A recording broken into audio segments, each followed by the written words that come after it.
बिहार का कोसी इलाका, कोसी नदी के प्रभाव वाला इलाका, वो कोसी नदी है जिसे बिहार का अभिशाप कहा जाता रहा है। और इसी कोसी की वजह से इलाका भी कभी अभिशाप्त माना गया। कोसी काफी वक्त से सियासी दृष्टि से राजद के लिए भी अभिशाप रहा है। लेकिन क्या इस बार ये महागठबंधन के लिए वरदान साबित होगा, ये बड़ा सवाल है। भाषा की दृष्टि से सहरसा, सुपौल, मधेपुरा मिथिला माना जाता है, जहां मैथिली ही बोली जाती है। लेकिन सियासी दृष्टि से ये कोसी का इलाका माना जाता है। 2008 में आई कोसी की बाढ़ ने यहां भयंकर तबाही मचाई थी। तब सुपौल, सहरसा, मधेपुरा जैसे जिलों ने भयंकर तबाही झेली थी। इस कोसी की बाढ़ के बाद नीतीश कुमार को क्विंटलिया बाबा के नाम से कोसी इलाके में मशहूर हुए, जब उन्होंने घर घर बोरी में भरकर अनाज भिजवाना शुरू किया।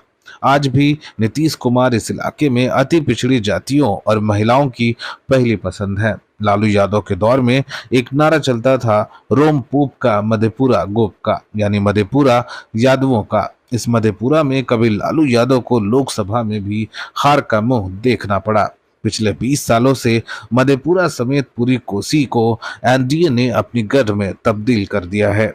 कोसी नदी की अभिशाप्तता फणीश्वर नाथ रेणु ने अपनी रचनाओं में बयां की है।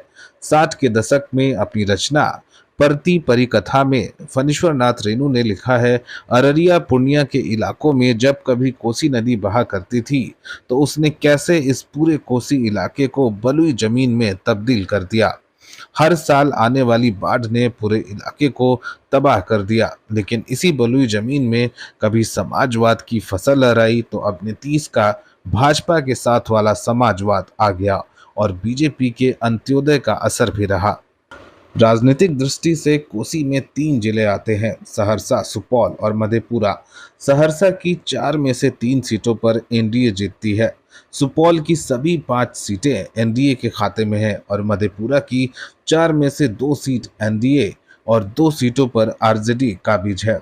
ऐसे में कोसी का यह इलाका एनडीए का गढ़ बना हुआ है। पिछले चुनाव में अगर एनडीए की सरकार वापस आई तो उसने बड़ा योगदान मिथिलांचल, सीमांचल और कोसी क्षेत्र का रहा है, जिसने बीजेपी को एक तरफा जीत दी थी।